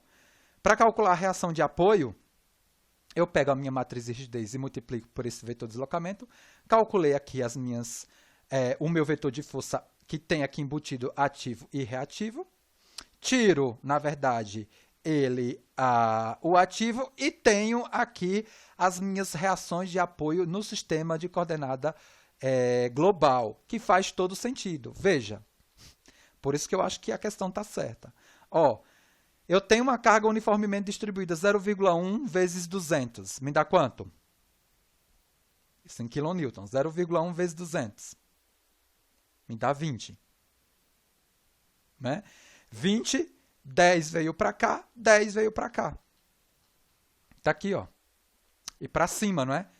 Para cima, negativo em relação ao meu eixo global do meu sistema. Veja que aqui eu não calculei os esforços, eu deixei para que vocês fizessem esses esforços, completassem esses esforços para esse sistema aí, né, de barra de pórtico inclinada. Tá? Eu não posso cobrar nada de vocês, porque isso daqui é extraoficial, não tem nada oficial, mas quando voltar, né, se amanhã a gente tiver a aprovação do SCE e começando lá, a partir do 20 de abril, as nossas webconferências oficiais, quando eu chegar na webconferência desse tópico, eu peço obrigatoriamente lá na frente a devolução desse exercício aqui com o cálculo dos esforços e até de campo de deslocamento em ponto aí, ó, em outro ponto do meu eixo da barra diferente, né, dos pontos nodais. Tudo bem, gente? Muito complicado? Vou voltar aqui, vou parar de compartilhar a tela. Muito complicado o pórtico, gente? Um pouquinho, mas é só manter a atenção que vai. Assim, tipo, pórtico, na verdade, é a composição de treliça e de viga. Estuda um pouquinho treliça, estuda um pouquinho de viga. E aí parte para pórtico. Pórtico é a composição dos dois. Não é? Mas você vai ver que tem muito a estratégia de viga e de treliça, né? Vamos dizer assim, associadas. Aí o Guerino aqui colocou. Aí, gente, uma observação. O SMS tem um aplicativo no celular. Legal.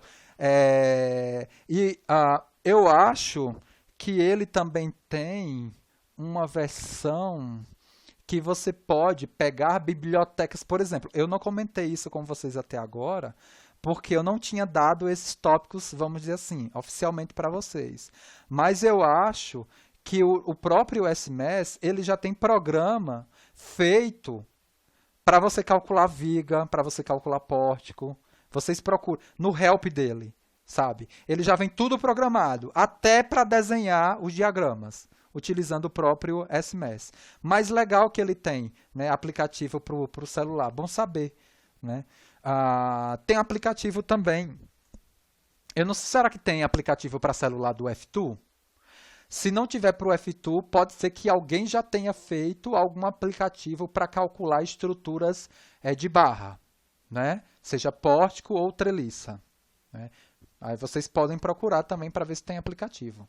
É sempre interessante, né? Dar uma olhada nesses aplicativos que eles facilitam bastante.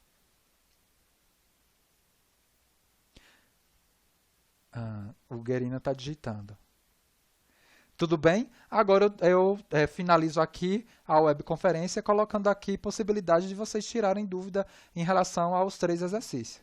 Qualquer coisa, se não tiverem, a gente encerra e a gente se encontra na próxima terça-feira, né? Aí na próxima terça-feira a gente já vai avançar, a gente já vai entrar em aplicações de elementos finitos para análise de problemas planos, tá? A gente já vai avançando. Por quê? Porque se acontecer, né, da definição do SE, a gente vai voltar, eu vou fazer questão de voltar e falar tudo de novo sobre essas coisas, não tem problema nenhum. O WS Trues, né? Mas aí tem que ver se esse WS Trues, porque Trues em inglês é treliça, tem que ver se ele resolve pórtico, né? Pode ser que ele só resolva treliça, né? Mas tudo bem. Treliças, como você colocou, perfeito. Uhum. Alguém tem alguma dúvida?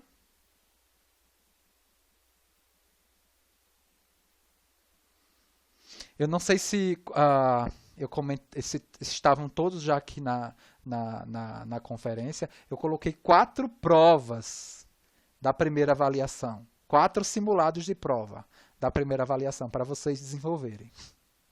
O que vocês podem fazer agora, né? Pegar aqueles arquivos de MATLAB, né, que eu coloquei, tentar fazer, né, os exercícios da lista utilizando tanto uma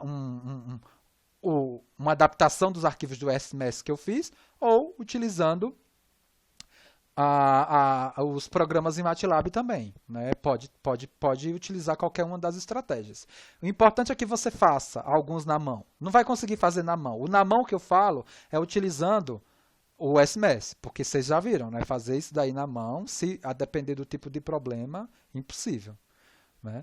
E aí o na mão que eu falo é utilizar a estratégia do SMS mesmo para organizar as contas, né? Os procedimentos. Perfeito, gente? Podemos nos despedir? Se alguém tiver dúvida, a gente está aí, mas tem até 9 horas. Professor, eu não sei se você chegou a falar, porque eu cheguei um pouco atrasado na conferência, mas você tinha falado que você ia comentar sobre o link É verdade, que você mandou. Guerino. Eu não sei se o Guerino repassou para vocês, porque lembra daquela conferência que eu falei para vocês do atitudinal da disciplina? Da gente, de alguma forma, né, nesses momentos, a gente tentar contribuir com essa questão da pandemia, da Covid-19. Então, aí eu mandei para o Guerino uma reportagem sobre projeto open source, né, projeto livre, desenvolvido por algumas universidades. Eu não sei se eu mandei mais de um, né, mas eles um projeto aberto que vocês poderiam, na verdade, pegar e melhorar dentro da lógica da disciplina. Como? Utilizando ferramentas de elementos finitos para fazer uma otimização do projeto, para fazer uma análise, sei lá, de impacto eu acho que é máquina, ou que é máscara, e eu acho, não sei se também tem projeto de respirador, né? Se for máscara ou respirador, fazer algum teste, né? Ou análise utilizando a ferramenta numa situação multifísica, né, ou simplesmente estrutural mesmo, no caso da máscara de impacto, ou fazer um aspecto de simulação, né, dentro da lógica de otimização, né, de otimização desse projeto, né, é a contribuição aqui que a gente pode dar, né, vamos dizer assim, ligando esse problema com a própria disciplina. Aí vocês se articulam, porque se voltar a disciplina no presencial, né, a gente pode colocar isso como, vamos dizer assim, um trabalho final da disciplina que vai ajudar fortemente na composição do conceito final do curso, né? A gente, né, sempre eu ajudo, né? Na verdade, todos esses trabalhos que eu peço para vocês fazerem, geralmente eu faço com que o conceito de vocês geralmente saia, né, de um patamar para um patamar superior, né? Se tirou C+, vai para B, se tirou B+, vai para A. Sempre eu ajudo nesse sentido. O que é que vocês acham? Vocês podem se articular entre vocês, trazer para mim, olha, professor, vimos esse projeto, com esse projeto a gente fez uma discussão, né, dá para fazer isso, utilizando a ferramenta que vocês dominarem. A ferramenta que eu apresentei no curso, né, em uma aula foi o ANSYS, né, mas vocês podem utilizar a ferramenta que vocês quiserem. E também podem nuclear outras ideias ou interagir com outros grupos da própria universidade que já estão trabalhando, né? O Guerino me falou de um grupo da biomédica que está trabalhando na concepção, né, desenvolvimento de máscaras, né, impressas em 3D. Né? Aí vai de vocês se articularem, né? Porque a questão nossa é de soltar a ideia e de mobilizar, né? E aí o trabalho agora tem que ser, né, nucleado por vocês, né? Claro, orientado e capitaneado por mim, mas desenvolvido, né, por vocês.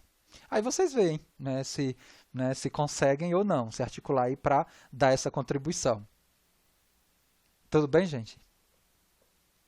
Está todo mundo bem de saúde, todo mundo trancado, né, em quarentena, sem sair, pelo amor de Deus. Vocês estão vendo que a cada dia as coisas vão piorando. Agora a recomendação é de sair com máscara, né? E aí, como não tem máscara, né, vamos dizer assim, não seria, vamos dizer assim, ético a gente ficar comprando máscara, né, que o sistema de saúde vai precisar utilizar. Eles estão recomendando a gente fazer máscara em casa para poder sair.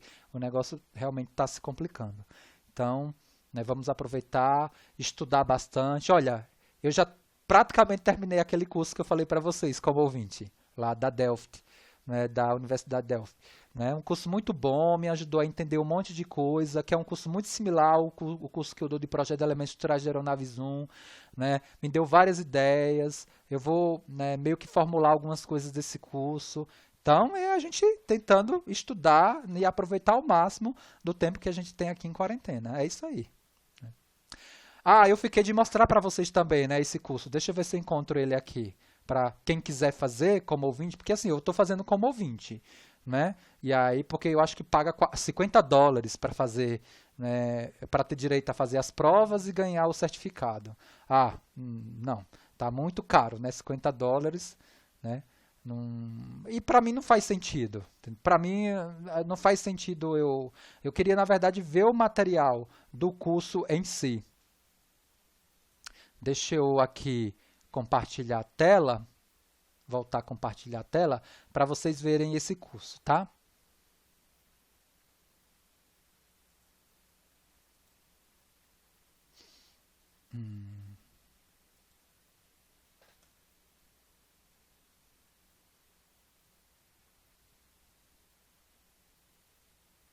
Tá falando. Vamos ver, vou entrar aqui na plataforma.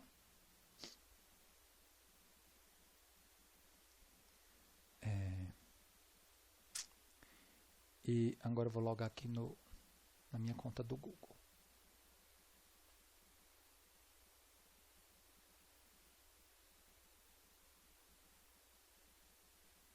É esse curso aqui, gente, Introduction to Aerospace Structures and Materials, né, da Delft University. É uma universidade holandesa muito forte, né, na nossa área de aeroespacial. O curso é muito legal, apesar de ser uma introdução, né, na verdade assim, ele é uma introdução, mas ele traz muitos elementos de cursos avançados. Tanto que ele, na verdade, quando tem muita modelagem em termos de sei lá, de elementos que eles precisam para definir fórmulas, eles começam a falar assim, ó, não se preocupe com as contas, porque aqui é um curso mais introdutório para te mostrar a lógica de seleção de material, de solução de design de projeto, mas ele traz vários elementos que eu apresento no curso de Projeto de Elementos Estruturais de Aeronaves 1 e me ajudou bastante a, vamos dizer assim, a pensar novas estratégias para esse curso. Né? Aí vai de cada um, né? Eu estou fazendo o mesmo como ouvinte, aí vai de cada um, né? Se vai querer fazer como ouvinte ou não. Mas basicamente, veja, a estrutura do curso é vídeo e um e-book gratuito que eles têm, que aí você consegue baixar esse e-book, né? São vídeos curtos, não é vídeo desse tipo que a gente está fazendo aqui, absurdamente grande. São vídeos bem curtinhos e recomendação de leitura. Deixa eu pegar aqui, progresso, só para mostrar para vocês, né? Basicamente qual é a estrutura do curso, né? Vou pegar, eu já estou no último capítulo aqui, né? Sei lá, vou pegar aqui né? um subtópico do curso aqui. Então ele começa com isso daqui, tá vendo? Um vídeo, né? Uma leitura, um vídeo, uma leitura e um quiz, tá? É basicamente isso, né? Vídeo e aí interação com o tutor, né? Mas existe um tutor para esse curso, né? E é vídeo, basicamente leitura e força de vontade, né? Autonomia bastante do aluno, né? Esse curso ele precisa muito de autonomia, né? Do estudante. Tudo bem, gente? Vamos finalizar a webconferência e a gente se encontra na próxima terça-feira, tá? E aí na segunda-feira eu espero vocês, né? Para tirar dúvidas tanto dessa nova parte que a gente está discutindo, quanto dos simulados para quem quiser, né, fazer os simulados para se preparar para a primeira prova quando a gente desenvolver a primeira prova, tá? E aí vocês também podem procurar outros cursos nessa plataforma, né, que eu acabei de mostrar para vocês, na área de vocês, que tem bastante coisa. E aí vocês podem fazer a opção, né, de fazer como ouvinte, né, porque o que eu acho que é importante é você basicamente ver, também comparar o que está sendo feito nessas universidades de ponta com a nossa universidade. Tranquilizo vocês, mais uma vez, não vi nada de diferente em relação às coisas que eu, por exemplo, comento nessa disciplina de Projeto de Elementos Estruturais de Aeronaves 1. Tudo que tem nesse curso eu comento nessa disciplina obrigatória de vocês e dou até coisas a mais. Tá? Boa noite para vocês e até a nossa próxima conferência. Vou aqui. Boa noite, professor. Tchau, tchau, gente. Bom final de semana também. Para você também. E aí amanhã eu acho que vocês vão ser informados da decisão do CONCEP, né? Mas quem quiser pode me mandar um e-mail lá depois das e-mail ou o zap, né? O Guerino tem meu telefone. E eu acho que eu dei também meu telefone para todos, né? Por e-mail, né? E aí quem quiser me adicionar pode adicionar que eu respondo também, tá? Abraço para todos aí, boa noite, bom descanso para vocês.